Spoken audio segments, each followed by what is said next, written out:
Welcome to this episode of Chi Alpha Conversations. My name is Harvey Herman. I'm the National Program Director. And today our guest is Josh Moran. Josh, briefly introduce yourself to the audience. Tell them a little bit about yourself, your involvement in Chi Alpha, and I know that you're going through a transition, so maybe just a little bit about what that means.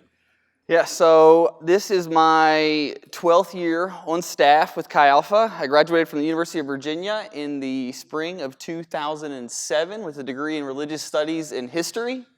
Wait, sorry, that's a lie. See, everybody at UVA double majors, so I've just always told people I double majored.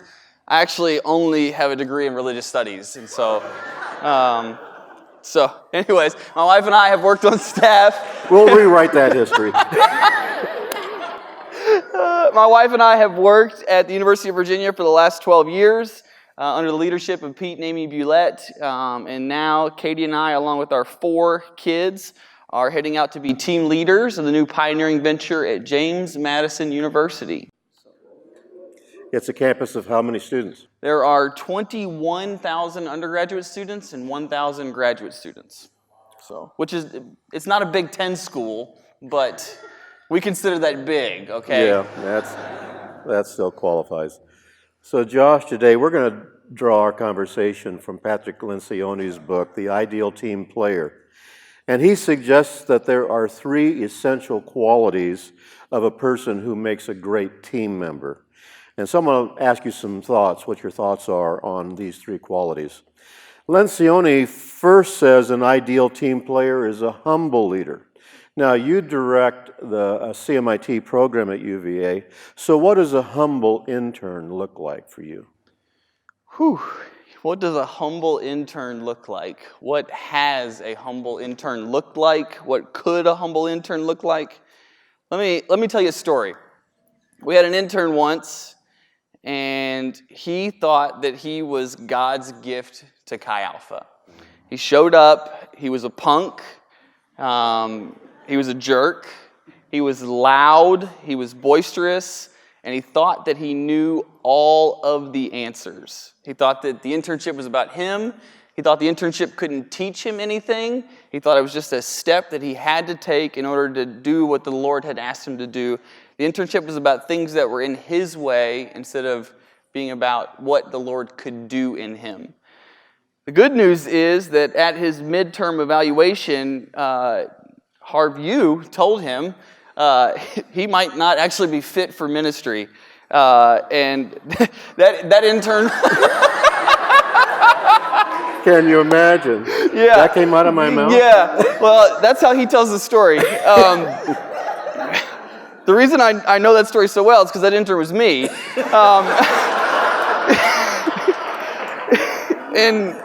And I look back at that midterm evaluation as a turning point in my life. And having seen what the Lord has done in me and through me since then, and having seen interns come through the program for the last 10, 12 years, and seeing interns that are truly not about self.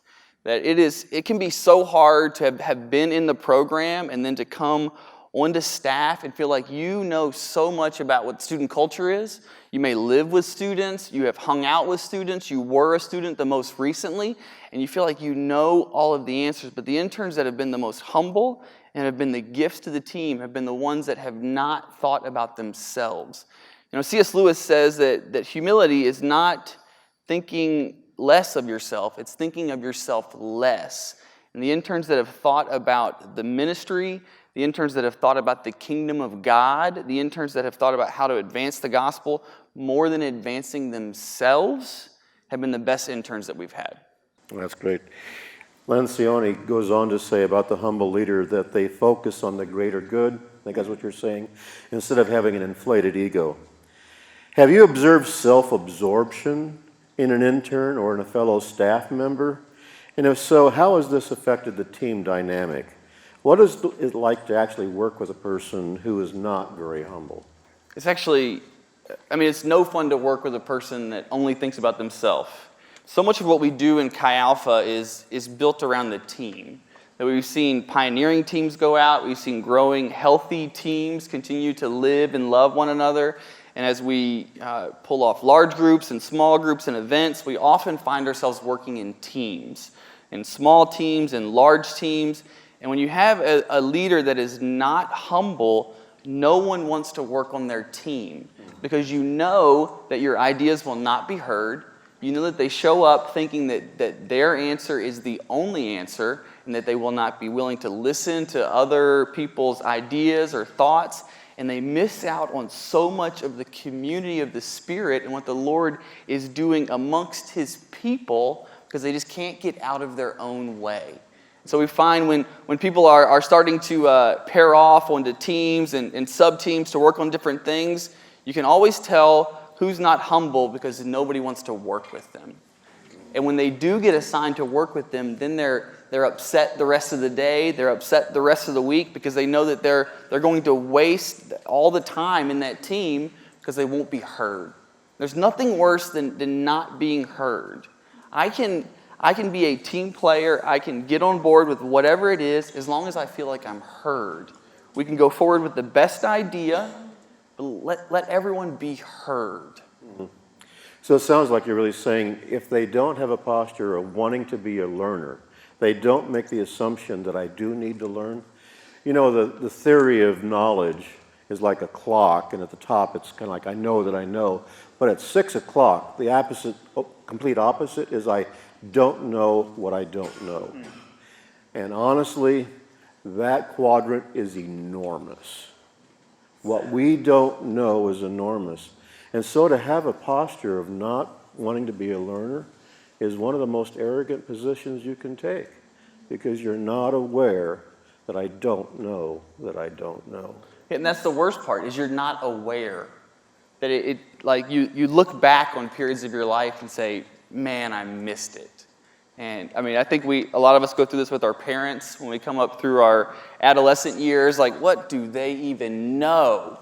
And then like you get to college or you have to start paying bills and it's like, oh, whoops, my bad. And you call and apologize. And I found myself doing this with my small group leader. Like after I realized what my small group leader had gone through to make me a small group member, as I built my own small group, realized that, I have some apologies to make. And I think that if we can take that posture of humility, it will set us up on a better trajectory and less phone calls of apologies afterwards. Let's go to the second essential that Lencioni talks about. He says the second quality of an ideal team player is being a hungry leader.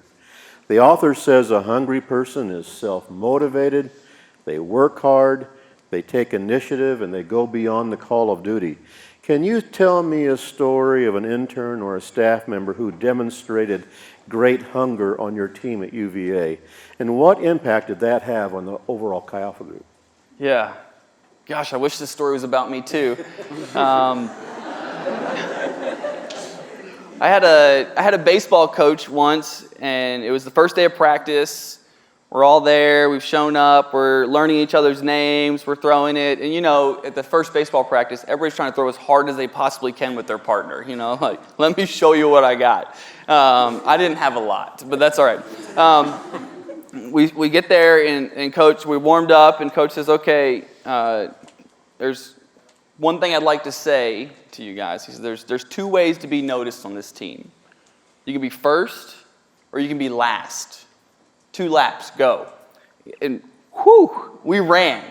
And like I was determined to not be last, but to be first.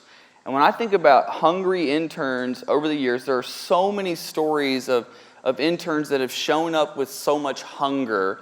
But there are a few examples of things that really stick out to me.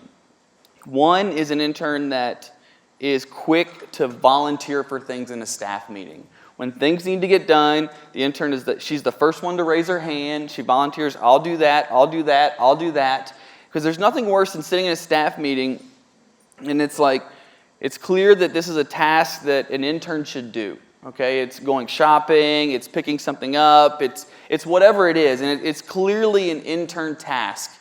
And all the interns are staring at each other or staring at their paper, or if they work on a certain teams, maybe they're staring at their phones. We are too into Lencioni to allow phones in our staff meetings. And it's like, no, you should be volunteering quickly for this. This is an easy one. Another aspect of being hungry is asking a lot of questions.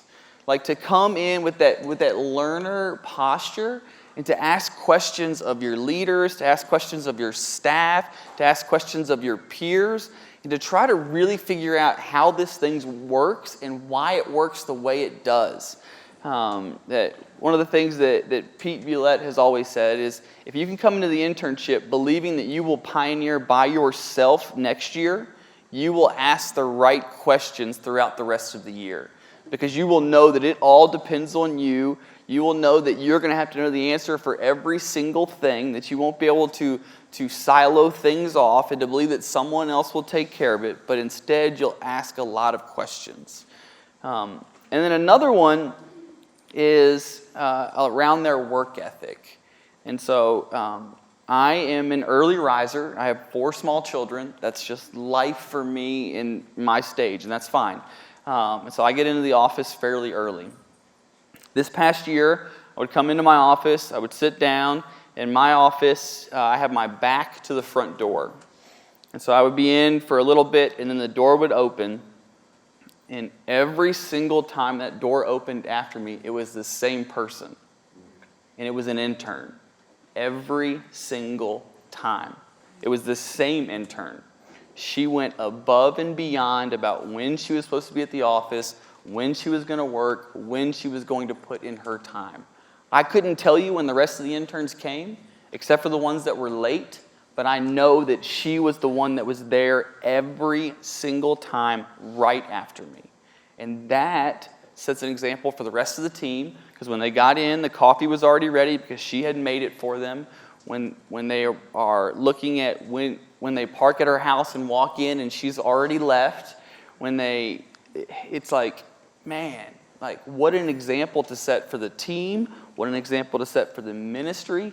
And interns that are hungry, it is so inspiring, because sometimes those of us that have been around the sun, like, forget what it was like to have not known, forget what it's like to have been at the edge of something, and that to see that passion and that desire in interns, it's motivating to me. It made me want to be sure that I was going to be there so that I could hear her come in.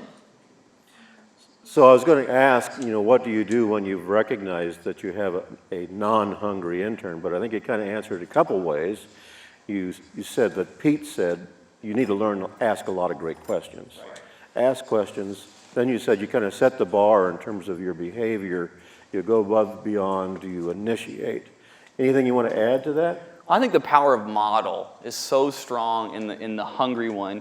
And I think oftentimes we as staff, we can be frustrated with the younger generation, and we sometimes will use millennial as a curse word. They laugh because they're millennials. They laugh again because they finally got it. And that's tough. And then they laugh because it hurt. Yeah, it's starting to sink in. But we forget that when they show up as an intern, this could be the first job that they have ever had. And that we have to teach them what it means to be a professional. That you are now a professional, this is your professional job. And so we have to set the bar in the power of model into what it means to be hungry. And so I don't go places. I didn't show up at RUI, or I don't go to any conference, if it's district council, if it's SICM, if it's CMC or the World Mission Summit. I go to all these conferences with a list of questions that I want to ask certain people. And I bring other people along with me, and we ask those questions because I want to be a continual learner, because I still have that hunger. I know that I have not yet arrived. And as my seasons change, my questions change. And as my seasons change, who I ask those questions to change. And that you can teach interns what that looks like just by doing it. Well, that's great. I think the surprise that your questions change as your seasons change. I think that might be something new to most folks here because I think they assume I answer. If all I got to do is answer a few basic questions, then I'm good to go for the rest of my life.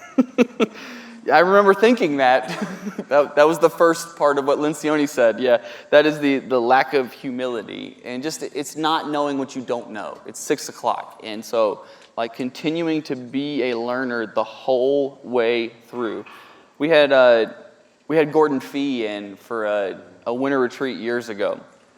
And, Gordon Fee, brilliant scholar.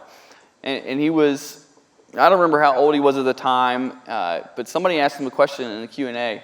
What do you feel like has been different for you the older that you've gotten? And I'll never forget his answer. He said, the hardest part about getting older is that now I can only study from 6 a.m. to 2 p.m. without taking a break. I thought, I didn't know 6 a.m. existed. Like, I thought 6 o'clock only happened once a day back then, you know? And like to realize that he was still on the journey, still learning, still like driving into it has been motivating for me in my life in campus ministry. Yeah, I was at that retreat. I think he was 72. Let's look at the last of the essentials. It says, and lastly, Lencioni says an ideal team player needs to be people smart. In other words, he or she seems to have common sense about people, which means they are aware of how others are doing or feeling. They ask good questions. They listen well. They know how to respond effectively to issues that others are facing. Is there anything you've discovered that you can do to help an intern or a staff member be more people smart? Whew. I've always wondered why Lencioni didn't make this one an H, humble, hungry, and smart. But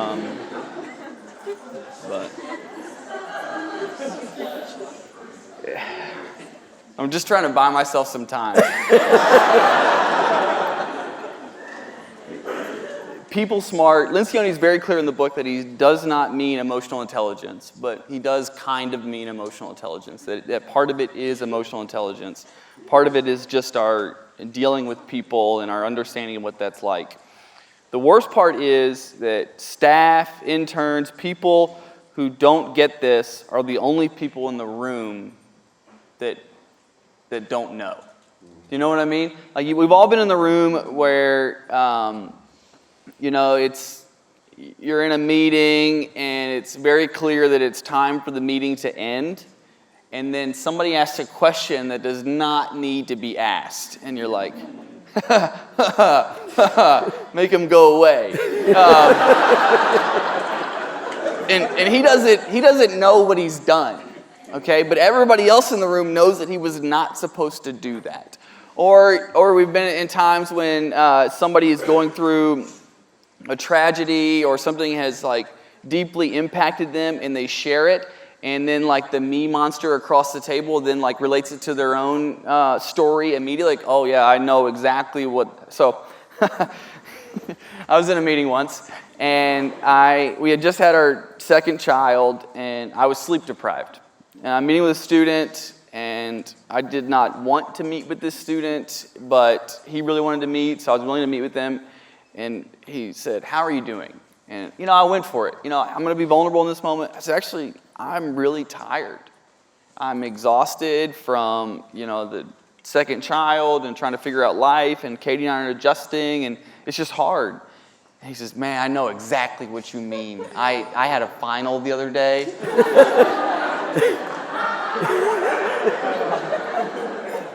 And it's just like, what do you do in that moment? Like, there's nothing I can say that's going to help him right then other than to tell him that was wrong. And I think that's the way to teach people how to be people smart, is that we have to get through that uncomfortableness and push through and tell them, you weren't supposed to do that. Because everyone that I've ever talked to that lacks emotional intelligence doesn't want to lack emotional intelligence. They just don't know that they lack it. Either because of whatever reason, they just haven't picked up on it, but they're willing to learn if we would just teach them. And so what we've told interns over the years is, hey, we're going to commit to telling you when you've done something wrong.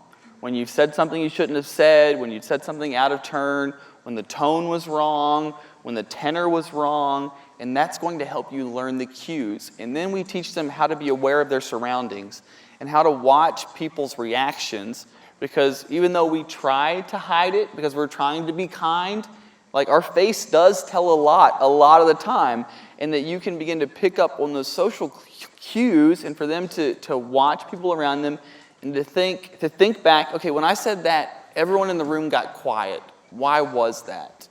And then to ask questions afterwards. Hey, I noticed that when I said that to you, you kind of squirmed a little bit. Like, was it something I said? Was it the way that I said it? And for them to be in a posture of learning, and then for us to be in a posture of bringing them alongside. And I think realizing that they don't want to be there was very helpful for me as an intern director, and was very helpful for our staff to help them grow and learn and to take more steps. You know, and I think today, with the obsession with social media, people don't realize that they are not learning social skills when they're using their fingers. It is sometimes terrifying to meet someone in person that you've only known online, and they are completely different.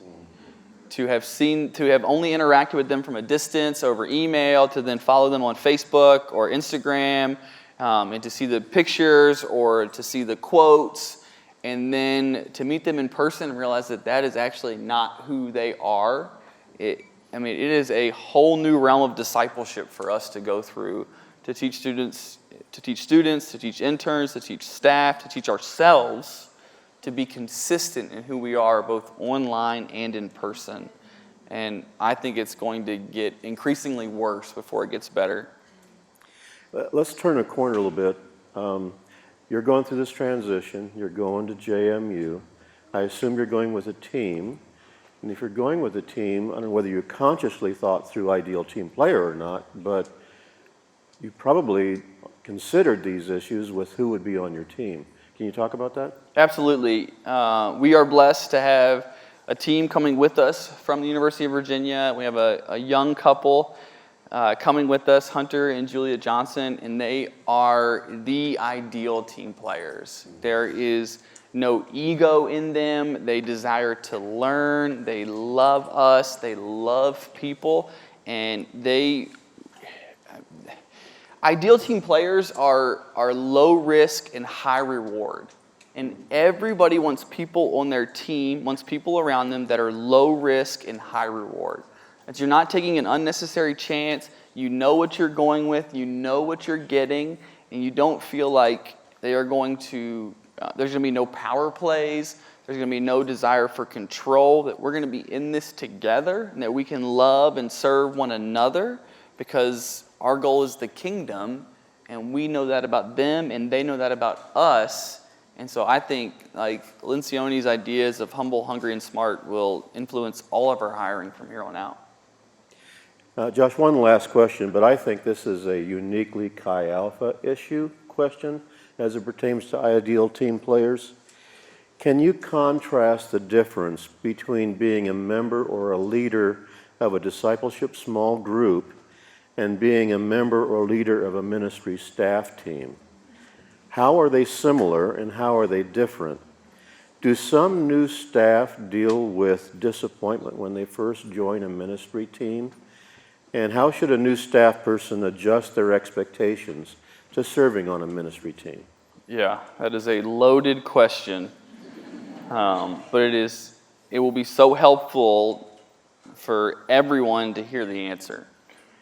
What we know is that the difference between our expectations and our reality, the larger that gap, what that gap is frustration.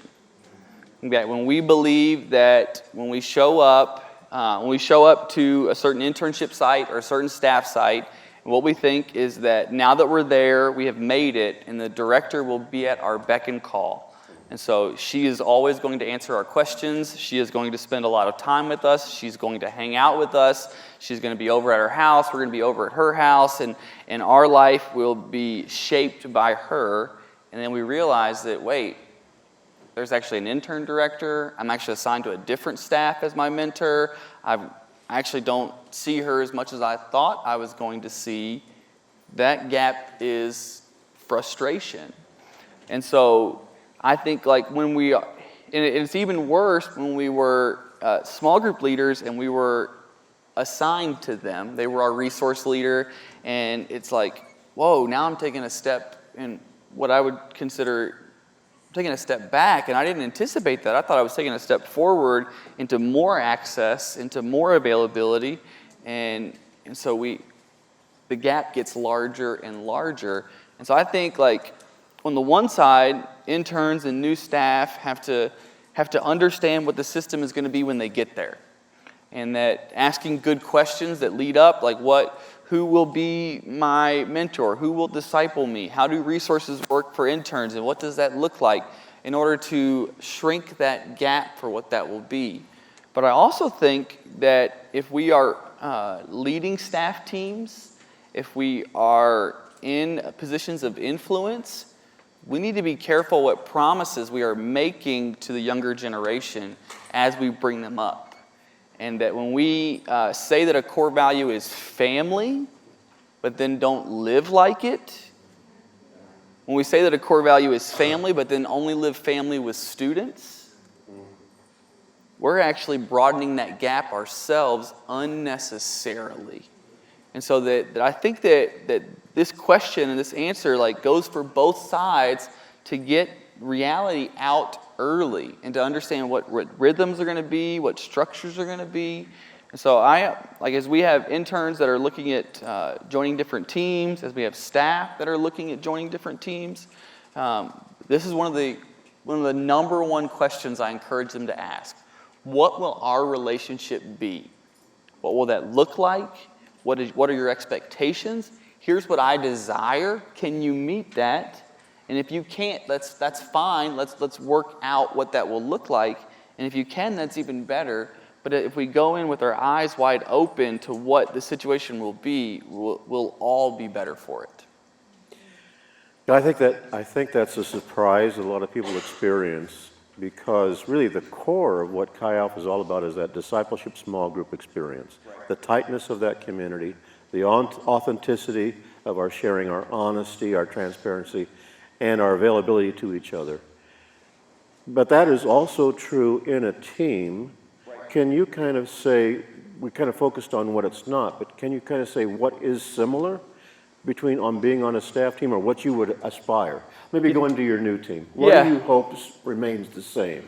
Yeah, so I hope that we love each other, and I hope that we build friendships with one another. I hope that the Johnsons come to our kids' birthday parties. I hope that they stop by our house unannounced. I hope that we have dinner together. I hope that we hang out together. I hope that we share vulnerably with one another. Now, the thing is, right now, our team is 4 people. That is significantly more doable right now than being on a team of 20.